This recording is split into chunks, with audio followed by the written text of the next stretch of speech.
कौन सा गीत था वो? हिंदुस्तान में ब्रिटेन के लोगों के समर्थक बहुत बड़ी संख्या में रहे, और ना सिर्फ ब्रिटेन के समर्थक रहे बल्कि अंग्रेजों के तलवे चाटने वाले घराने इस देश में रहे।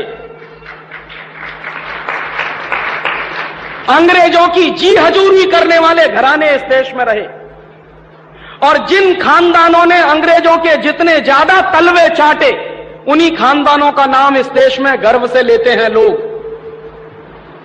जो अंग्रेजों के सबसे ज्यादा पिट्ठू बनकर रहे, जो अंग्रेजों के चरणों में साष्टांग बिछ जाते थे, ऐसे ही लोगों को इस देश के इतिहास में पढ़ाया जाता है। और ऐसा ही एक खानदान था जो अंग्रेजों की गुलामी में आकंठ डूबा हुआ था। उस खानदान का नाम था टैगोर खानदान।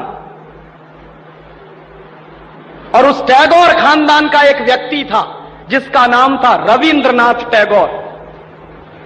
उस रविंद्रनाथ टैगोर ने जॉर्ज पंचम के स्वागत के लिए एक गीत लिख दिया था। और ना सिर्फ उस आदमी ने वो गीत लिखा, बल्कि कलकत्ता में जब जॉर्ज पंचम पहुंचा और उस भरी सभा में जहां लाखों लोग उपस्थित थे, हिंदुस्तान की गुलामी का गीत गाया गया और ब्रिटेन के राजा का सम्मान किया गया। और यह काम रविंद्रनाथ टैगोर ने अपने मुंह से किया। और वो गीत कौन सा था जो रविंद्रनाथ टैगोर ने इंग्लैंड के राजा की स्तुति का गान करते हुए लिखा था? वो गीत वही है जिसको आप कहते हैं जनगण मन अधिनायक जय हे भारत भाग्य विधाता। बहुत शर्म आती है मेरे जैसे आदमी को जब वो गीत गाने के लिए कोई मुझे कहता है कि ये गाओ। क्यों गाएं उस गीत को?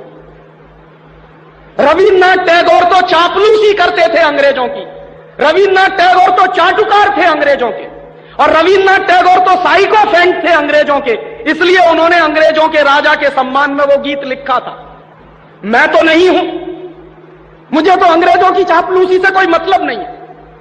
मैं तो अंग्रेजों का उससे ज्यादा विरोधी हूं जितना कोई हो सकता। लेकिन मेरे आजाद देश में उस गीत को बार बार गवाया जाए, यह मेरा राष्ट्रीय अपमान का प्रश्न है। और जिस गीत को अंग्रेजों के राजा जॉर्ज पंचम के स्वागत में गाया था रविन्द्रनाथ टैगोर ने, वही गीत 5 दिन पहले दिल्ली के एयरपोर्ट पर गाया गया महारानी के सम्मान में। आपने कभी ध्यान दिया है उस गीत के शब्द क्या हैं और उन शब्दों का मतलब क्या है? जनगण मन अधिनायक जय हे, हिंदुस्तान की जनता के मनों के अधिनायक तुम्हारी जय हो, ये मतलब है। जनगण मन अधिनायक जय है माने जॉर्ज पंचम तुम हिंदुस्तान की जनता के मनों के, जनता के गणों के अधिनायक हो, सुपर बॉस हो, इसलिए तुम्हारी जय हो। ये रविन्द्रनाथ टैगोर गा रहे हैं। भला इससे ज्यादा चाटुकारिता का दूसरा कोई प्रमाण मिल सकता? इससे ज्यादा साइकोफेंसी का दूसरा कोई प्रमाण आपको मिल सकता? और दूसरी लाइन है जनगण मन अधिनायक जय है भारत भाग्य विधाता, माने तुम भारत के भाग्य विधाता हो, माने हमारा भाग्य तुम लिख रहे हो। यह तो कोई भगवान से भी नहीं कहता है। लेकिन रविन्द्रनाथ टैगोर ने तो हिंदुस्तान के साम्राज्यवादी राजा का प्रतीक जो जॉर्ज पंचम था, उसको भगवान से भी ऊपर रख दिया था कि तुम तो भारत के भाग्य विधाता हो। पंजाब सिंध गुजरात मराठा द्राविड़ उत्कल बंग, विंध्य हिमाचल यमुना गंगा, उच्छल जलधि तिरंग, तब शुभ नामे जागे तब शुभ आशीष मांगे। माने पंजाब सिंध गुजरात मराठा द्राविड़ उत्कल बंग, ये सारा हिंदुस्तानी इलाका तुम्हारे लिए आशीष मांग रहा है, तब शुभ आशीष मांगे।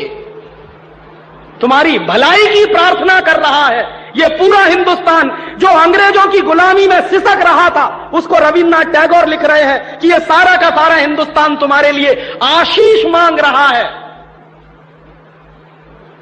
तब शुभ आशीष मांगे। और वो सारी की सारी आशीष हम तुमको दे रहे हैं अपनी तरफ से। और अंत में जनगण मंगलदायक जय हे भारत भाग्य विधाता, वही भारत के भाग्य विधाता तुम्हारा मंगल हो, तुम्हारा कल्याण हो। माने जो हमको गुलाम बनाने के लिए आए हैं, उनकी चाटुकारिता में कोई आदमी कितना बिक सकता है, इसका यह निकृष्ट नमूना है। और अंत में वो कह रहे हैं कि जय हे जय हे जय हे, माने तुम्हारी ही जय है, तुम्हारी ही जय है, तुम्हारी ही जय है।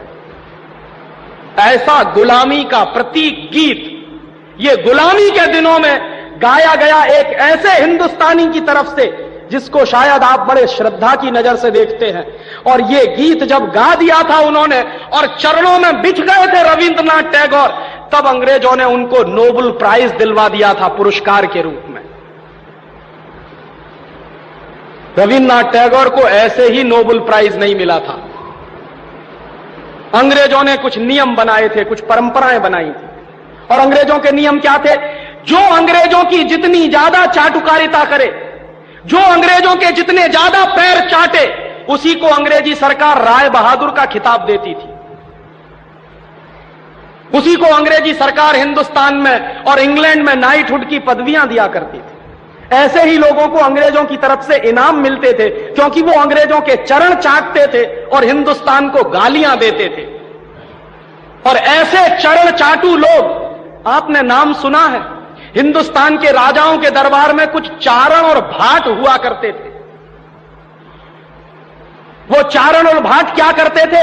राजा चाहे जितना गंदा हो, चाहे जितना बदमाश हो, चाहे जितना लफंगा हो, लुच्चा हो, वो चारण और भाट हमेशा राजा की प्रशंसा ही करते थे। बदले में राजा उनको कुछ इनाम बांटता था। ऐसे चारण भाटों का खानदान है ये टैगोर खानदान, जिन्होंने ये गीत लिखा है। और मेरा अंदर से रोम रोम कांप जाता है जब कोई मुझे कहता है कि राजीव भाई जनगण मन गाइए। क्यों गाएं? हिंदुस्तान का गीत नहीं है जनगण मन अधिनायक जय। हिंदुस्तान का गीत तो वंदे मातरम रहा है।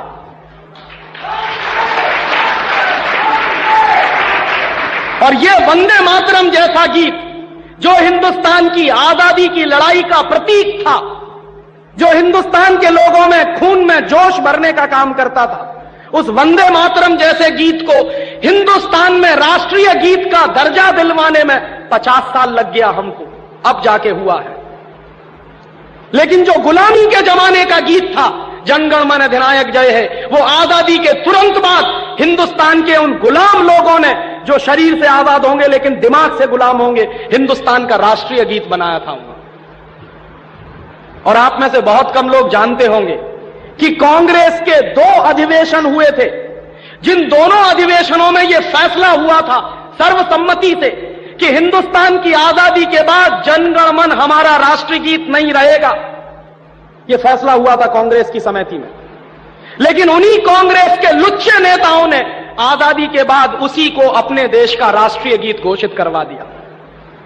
इससे ज्यादा शर्म की दूसरी बात कोई हो नहीं सकती।